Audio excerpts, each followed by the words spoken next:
100 years ago, an extraordinary man passed away in the Holy Land at the age of 77. He had spent more than half a century as a prisoner and in exile. But on his release, and despite his advanced age, his health impaired by decades of imprisonment, he set off on a journey to spread a message of peace, unity, and hope to the world. His name was Abdu'l-Baha.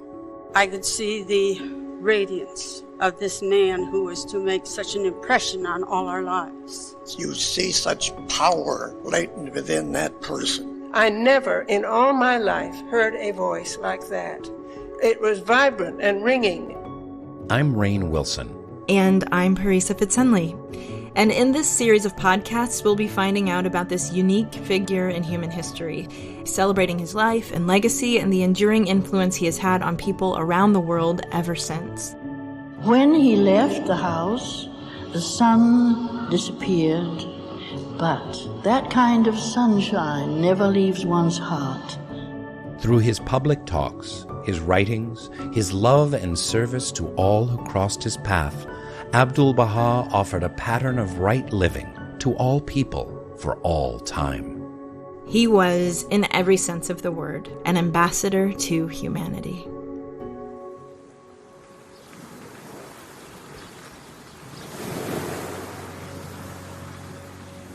November 1921. Abdu'l-Baha turns to a companion, tired but serene, and says, "I have finished my work. I can do nothing more." A few days later, Abdu'l-Baha passes away quietly and peacefully in his home in Haifa. He is 77 years old.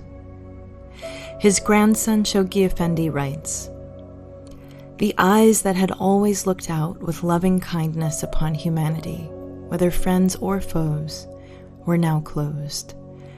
The hands that had ever been stretched forth to give alms to the poor and the needy, the halt and the maimed, the blind, the orphan, and the widow, had now finished their labor. The feet that, with untiring zeal, had gone upon the ceaseless errands of the Lord of compassion, were now at rest. The lips that had so eloquently championed the cause of the suffering sons of men were now hushed in silence. The heart that had so powerfully throbbed with wondrous love for the children of God was now stilled. His glorious spirit had passed from the life of earth."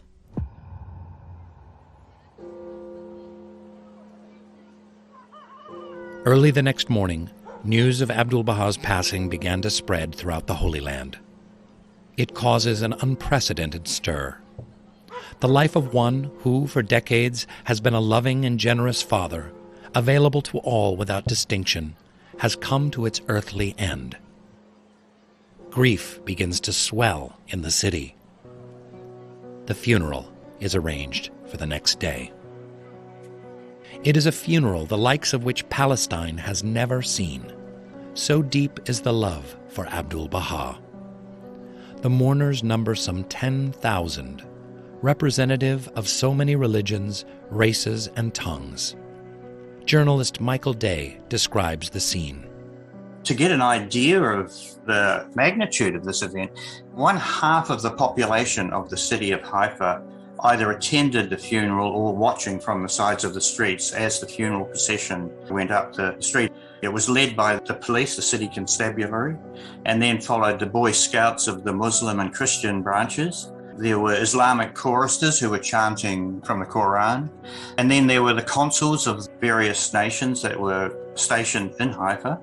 And of course, in the places of importance were the High Commissioner, Sir Herbert Samuel, and the British. And the interesting thing was that there were some 40 horse-drawn carriages which could have taken them up to the top of the mountain, but they left them there and all but 5 were used. But all these important VIPs, they showed their respect to Abdu'l-Baha by walking. It's a very steep walk too. It took 2 hours to get from the house of Abdu'l-Baha right up to the shrine of the Bab where he was to be interred. And on the way It's quite interesting when you're reading about the sound, because what's been recorded is that there was sobbing. Abdu'l-Baha had so many connections, so many friendships, so many deep personal relationships with people that the grief was real. He had the ability to make everybody that he encountered special, and he listened carefully to what they had to say, what they needed, and won their more than friendship. Love would be the more accurate description. And then on the way, there's a school overlooking the cortege, and students, the senior years, came out onto the balcony and they knelt and prayed as they watched the funeral procession move up the hill and then round the corner midway on Mount Carmel, and then down to the Baha'i properties and to the side of the shrine where the ceremonies were going to be held.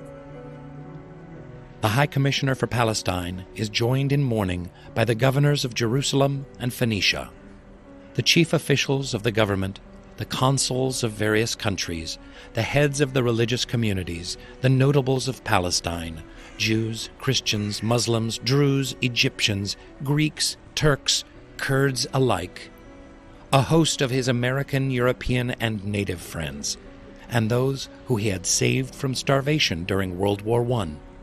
Men, women, and children, both of high and low degree, all mourning the loss of Abdu'l-Baha.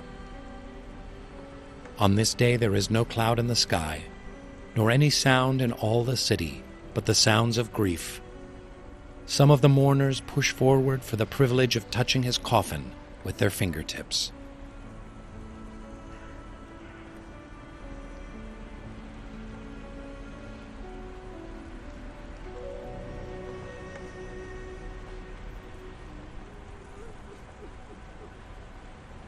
Once the casket reaches the point where Abdu'l-Baha's body will be laid to rest in the heart of Mount Carmel, voices are raised in eulogy.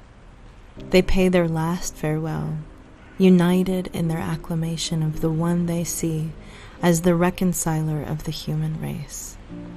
Really, it was a multi-faith ceremony, which is quite interesting because one of the key teachings of the Baha'i faith is the oneness of religion. All the world religions have come from the one God and therefore teach the same basic spiritual verities with their social teaching and laws adapted to the times. So when the service was held, there were speakers from the Muslim community, from the Christians, from the Jewish community, and orations or the eulogies. They were, even to this day, and in translation, they are very moving, very eloquent. In themselves, they're works of literature, but in religious terms, they are an amazing tribute to someone. They basically were saying, we are gathering here for ourselves. We are the ones who are lost. What can we do now? He was the Holy One. He's gone to the next world for his rewards. O conquerors of Arabians and Persians, whom are ye bewailing? Is it he who but yesterday was great in this life, and is today in his death greater still? Shed no tears for the one that hath departed to the world of eternity, but weep over the passing of virtue and wisdom, of knowledge and generosity. Look to your right, look to your left, look east and look west, and behold, what glory and greatness hath vanished. What a pillar of peace hath crumbled. Oh, bitter is the anguish caused by this heart-rending calamity. It is not only our country's loss, but a world affliction. He hath lived for well nigh 80 years the life of the messengers and apostles of God. He hath educated the souls of men, hath been benevolent unto them, hath led them to the way of truth. Thus he raised his people to the pinnacle of glory. Hear me, O people, Abbas is not dead. Nay, this light shall shine with everlasting splendor. We say farewell to the material body of our Abbas, and his material body vanisheth from our gaze. But his reality, our spiritual Abbas, will never leave our minds, our hearts, our thoughts, our tongues. O thou whom we have lost, thou leader of men, generous and benevolent, to whom shall the poor now look? Who shall care for the hungry and the desolate, the widow and the orphan? When we mention Abdu'l-Baha, we recall sublimity of character and firmness of determination. We recall purity of the heart and the nobility of personality. We recall unexcelled intelligence and oriental genius. Yes, when we mention Abdu'l-Baha, we recall the excellence of morals, the exalted principles, and the noble susceptibilities. We mention him because he loved the poor equally with the prince.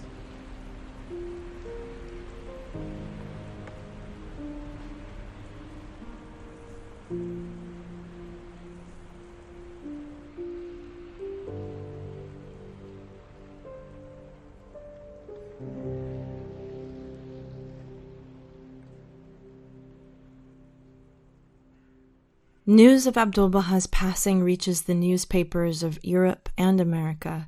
They publish articles and obituaries. His persistent messages as to the divine origin and unity of mankind were as impressive as the messenger himself. He possessed singular courtesy. At his table, Buddhist and Mohammedan, Hindu and Zoroastrian, Jew and Christian sat in amity. He aimed at no less than the regeneration of the world. Abdu'l-Baha visited Paris. That magnificent and good-natured old man scattered his holy words among us some 10 years ago. Under the white turban, his eyes reflected intelligence and goodness. Churches of all denominations in New York and Chicago were thrown open to him. He preached not the errors of present religions, but their sameness, and the fact that they should all be united as one, inasmuch as they were founded on the same theory. Jews and Christians, Mohammedans and Buddhists, Zoroastrians and spiritualists, Theosophists and Freemasons, all were urged to recognize the universality of their religions and to worship in peace and harmony together.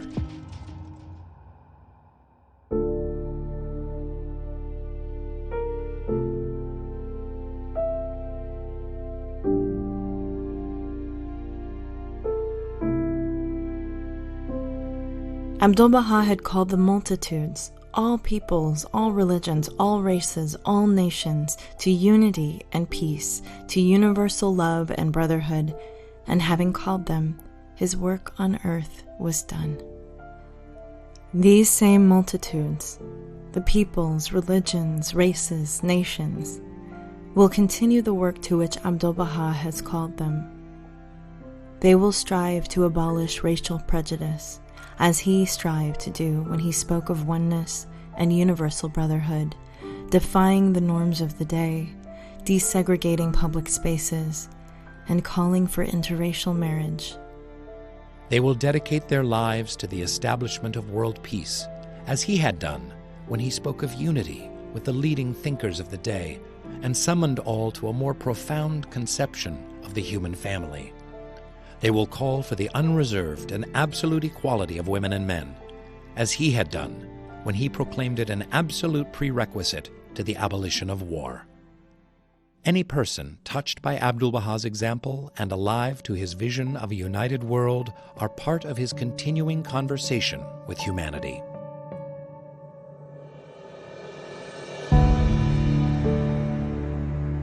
Abdu'l-Baha passed away a full century ago. Over this series of podcasts, we have only skimmed the surface of the life of possibly one of the most extraordinary people to have ever lived. In a world still sorely afflicted by prejudice, conflict, inequality, and self-interest, Abdu'l-Baha's example, his life, and the teachings he championed continues to speak to us today. Perhaps it's even more needed now than ever before. We still don't have equality of men and women. Scholar Moojan Momen. The social role of women in almost every society of the world is still not a full equality with men. We still have racial prejudice, as recent events have shown, and we still have deeply flawed institutional racism as well as individual racism. So those issues still remain. And of course, peace, the other issue, is still not present in the world.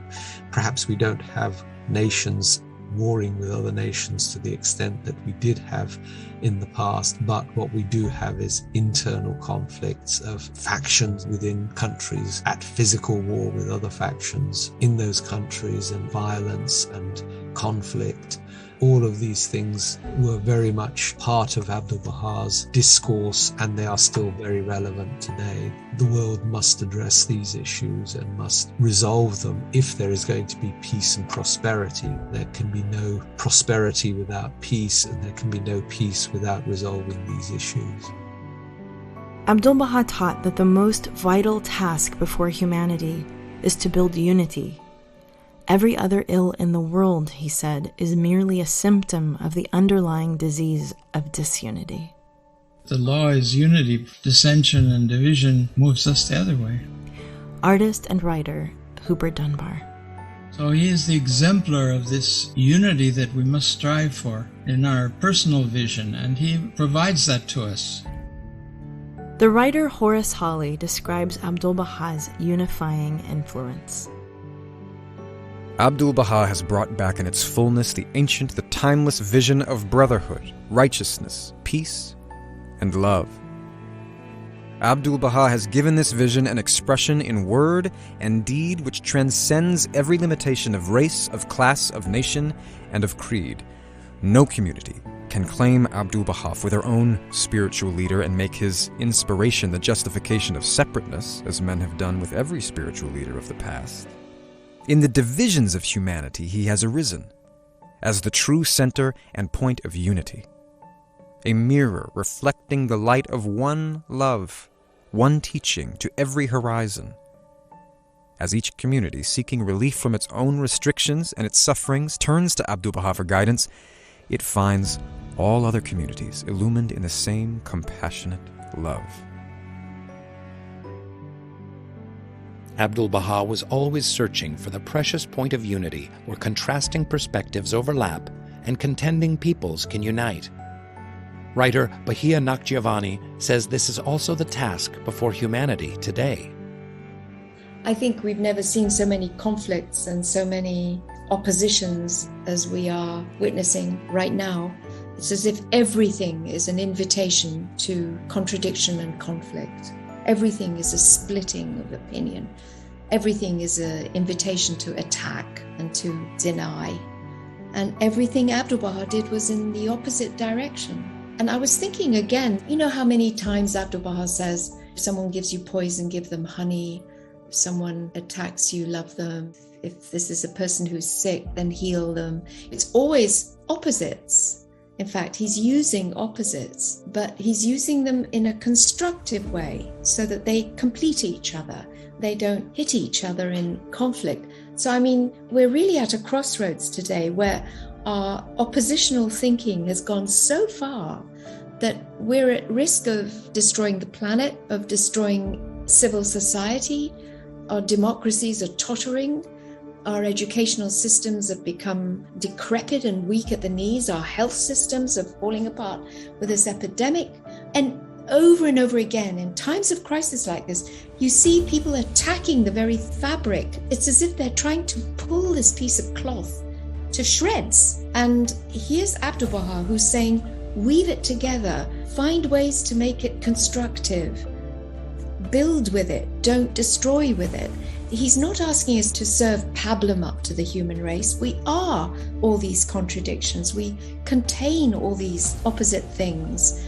He's not flattening us, but he's trying to get us to think round, think big, think in an integrated way. And I think that's what he is giving us for our day to day. This is the medicine of this tremendous sickness that we're experiencing of endless conflict, endless oppositional thinking. To build togetherness where there is separateness, harmony where there is discord, cooperation where there is conflict. This is the message of Abdu'l-Baha for us today.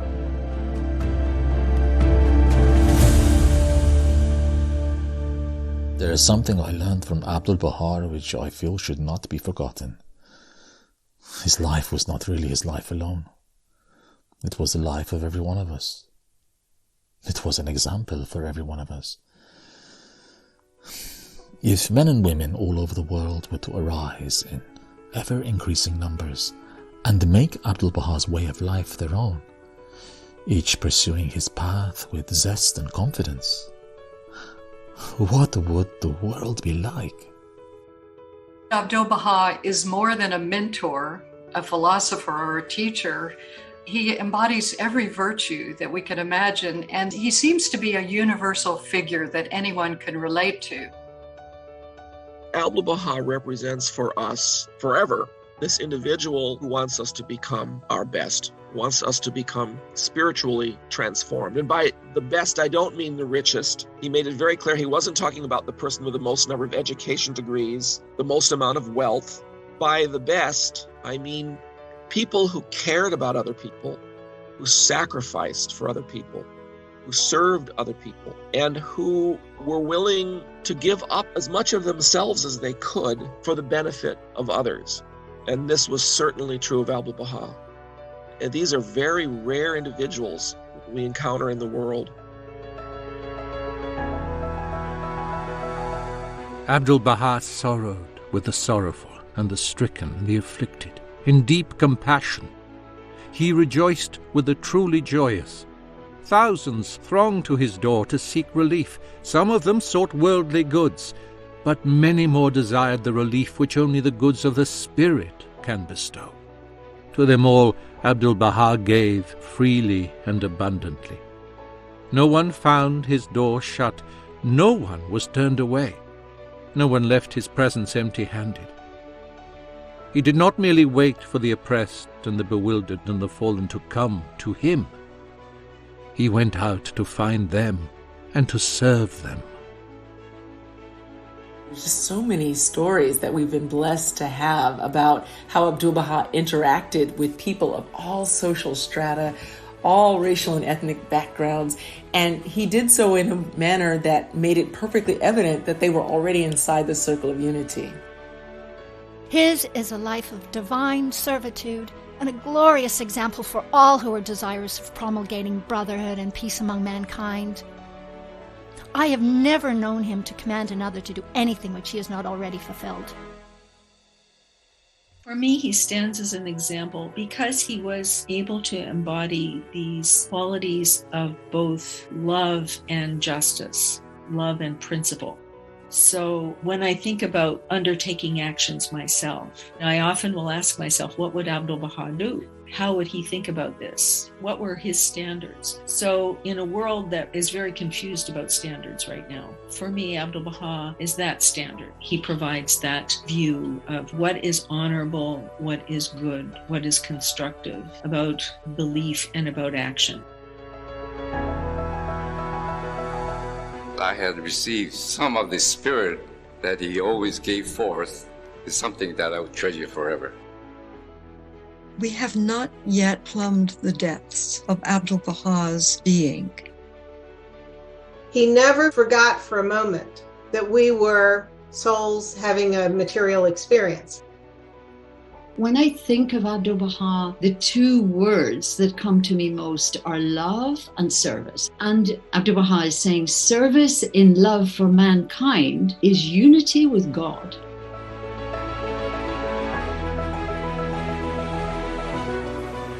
He stood like a lighthouse, founded on a rock, around which wintry tempests rage and the summer oceans play, his poise and serenity remaining ever steadfast and unshaken. He lived a life of faith and calls on his followers to live it here and now. He raised amid a warring world the banner of unity and peace, the standard of a new era.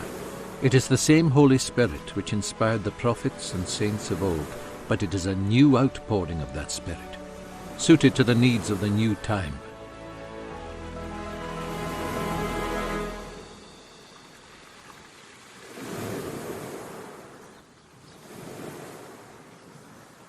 He is that mirror, wherein every man may see reflected his own perfection, but reflected for the first time in the image of all mankind. He is that mirror, wherein science and religion, economics and government, action and philosophy shine radiantly forth in one augmented likeness and form. He is that mirror that turns equally to the east and the west, equally to man and woman, equally to here and hereafter. Few of those whose lives have touched this life for a single hour have remained unchanged.